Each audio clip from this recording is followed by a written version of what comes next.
What's going on, everyone? In today's episode, I'm going to show you how to use one of the world's oldest forms of fertilizer, wood ash. Let's go.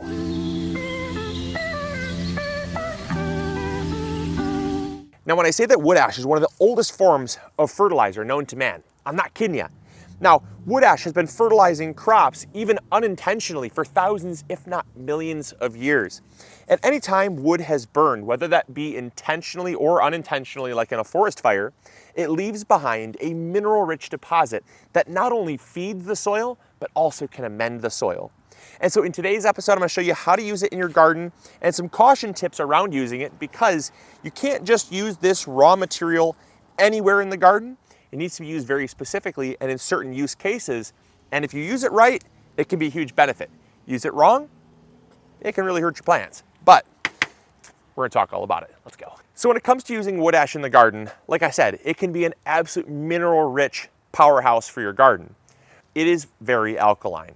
And so the first thing you need to understand is how to use it safely in the garden, because you can actually over-apply or even misapply wood ash in the garden, and it can actually kind of hurt your results rather than help them. So the first thing you need to ask yourself are, what are the type of crops that you're planting? You need to know if the crops you're growing are acid loving or not. For instance, if you're growing crops like tomatoes, potatoes, or blueberries, those plants love acidic soil. That's soil that has a pH that is less than 7. If it's 7 or lower, it's acidic. Those crops that I just mentioned like a pH of around 5 to 5.5. If the crops you're growing like a very acidic soil, you should not be using wood ash in those instances, because the benefits that the wood ash is going to provide will be way overshadowed by a lot of the negatives that come from wood ash with the increase in alkalinity. Wood ash is very alkaline, and because it's so alkaline, even a little bit can really throw the pH of your soil out of whack, which can cause things like nutrient uptake issues. The soil microbes and bacteria can't fix to the roots properly. It's going to be a lot more stressed, a lot more prone to disease, and it's just really going to be fighting those things most of the growing season. So I tend to say if it's acid loving, keep something very alkaline away from it. Now, if it's a normal crop, like let's say it's a brassica. Brassicas love a pH of 7 or even slightly alkaline. And in those cases, you can add a little bit of wood ash to your soil, have tremendous benefits that come from it, and your plants are going to love it. Now, the next thing to consider is the pH of your soil. If your soil already is slightly alkaline, adding something like wood ash is not going to be a benefit. It's actually going to hurt your soil because it's already slightly alkaline. And a lot of plants, they don't like it very alkaline. Now, wood ash can be a good thing, but as I've said before, too much of any good thing can also be a bad thing. So knowing the pH of your soil is very important. If your soil is very acidic, but you're growing something that doesn't like it to be too acidic, well, in that case, wood ash can really balance the pH, but you have to know the pH of your soil first. So now, once you've found out the pH of your soil, to find out if you actually can use wood ash, it's how much should you be adding? And that's the next thing, because like I said, you can over apply wood ash and have some real bad results. But if you use the right amount, it can be very effective. And that's because wood ash is so concentrated. I'll get to that in a second. But when it comes to adding wood ash, the general consensus is if you have a pH of around 6, that's very slightly acidic, you can use about 1 cup per 10 square feet and be totally fine. That's the general consensus. You can kind of trial, see what you find to work best in your garden, but for a soil pH of around 6, again, it's about 1 cup per 10 square feet. Now, my wood ash here is wet. I like to have a drier wood ash. This just stayed outside all winter, so it becomes a little more difficult to apply. But when you have wood ash that is a powder, you want to make sure that you're downwind of it, because if you catch that in your lungs, it can be really not great. But it makes it a whole lot easier to apply and sprinkle when it's a dry powder. If you have a wood burning stove, great way to use it because it's going to be really easy to apply. Now, there is some cautions to also using wood ash, and that's because a lot of people, they burn wood that might contain some binders. If you are burning construction material, not good. If you're burning treated lumber, not good. If you're burning wood that has also had other trash in it, like, not that you should be, but if you also burn your trash. My grandpa used to do it, so I'm only speaking from experience. Things like plastics, like other metals and aluminums and stuff that get thrown in there. If it's just straight wood, you're great.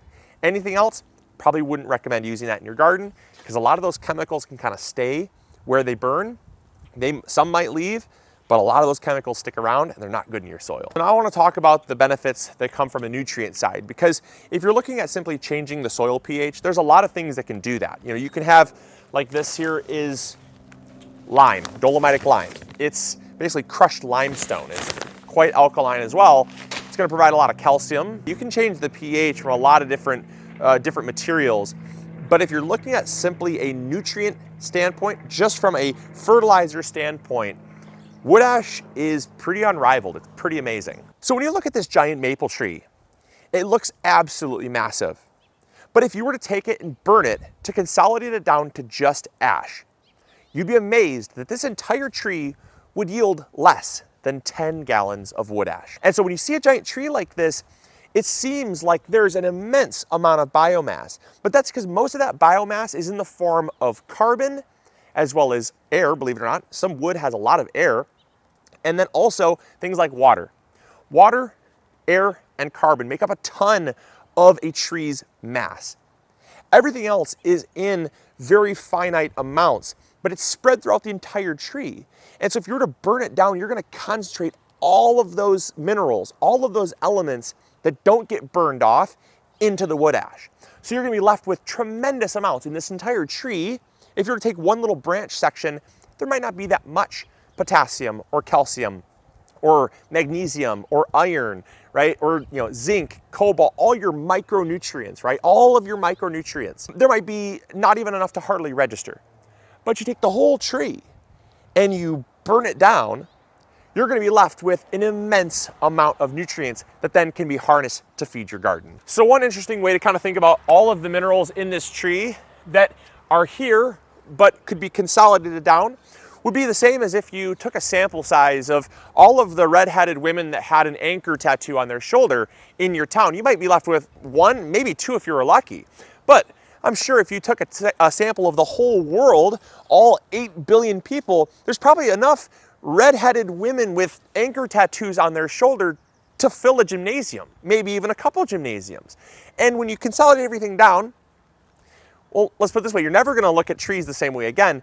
Second is that's a great example of just how we're taking all of this that's just kind of noise and consolidating it down to an amazing resource we can use in the garden. So when you take all those minerals and consolidate them down into wood ash, you can see how it is an incredible powerhouse for your garden. It's one that is so rich in minerals. It is super high in things like potassium. It's really rich in your trace minerals as well, which are often void from a lot of our soils. We really neglect them as gardeners because we're so focused on the big three, nitrogen, phosphorus, and potassium. And yes, there's tons of potassium in wood ash, but it's the trace minerals. Those trace minerals, when consolidated down, is just an incredibly rich food for our plants to feed off of that's often void in a lot of our soils. So wood ash can be a huge benefit to us. But I'm also not saying to go out and burn trees. I'm not saying that, you just look at a tree and you're like, oh, nutrients, that's great. Don't do that necessarily. I'm also not advocating for slash and burn agriculture. There's a lot of developing countries that's just their way of life. They will burn large swaths of land intentionally so that all that wood ash can then feed the soil. And then when they deplete all of those nutrients, they move on to another piece of land and just keep rotating around, burning big parts of forests. And I'm not saying that that's good, right? I'm simply saying that wood ash is a byproduct of having a fire. And if you have a forest fire, that's an unintentional, sometimes intentional, but a lot of times it's unintentional. And that can unintentionally fertilize a huge area of land that then grows twice as fast and twice as abundantly as it was before, right? So it can be a good thing. And this byproduct that we have from whether you heat your home with it or have a bonfire can be a really great resource. And that's all I'm really advocating for in this video, is just so you know more about this amazing resource that's been used for thousands of years. Now, the final thing I'll end on, and I know this always comes up, and that is using things like charcoal in your grill. Now, grill charcoal should not be used under any circumstances in your garden unless you're only using natural briquettes with no lighter fluid. You should not be using any type of flammable material, right? And a lot of those charcoal briquettes are compressed with a lot of synthetic chemicals that keep them burning. they've kind of been infused with lighter fluid so that they burn and they're kind of like ready to go for the grill. Those are not good in your garden. A lot of those things have very heavy chemicals that you do not want in your garden and should be kept out. So wood ash is not all created equal, but if it's just natural wood ash, just natural, right from a tree, burned into ash, it can be awesome for your garden. So I hope you guys enjoyed. Hopefully y'all learned something new. If you did, make sure to hit the like button, subscribe if you haven't already, and also let me know in the comments box down below if you use wood ash, and if you use it all the time, if you use it sparingly, your results with it, your experience with it. I'd love to know. So as always, take care, grow bigger. Bye.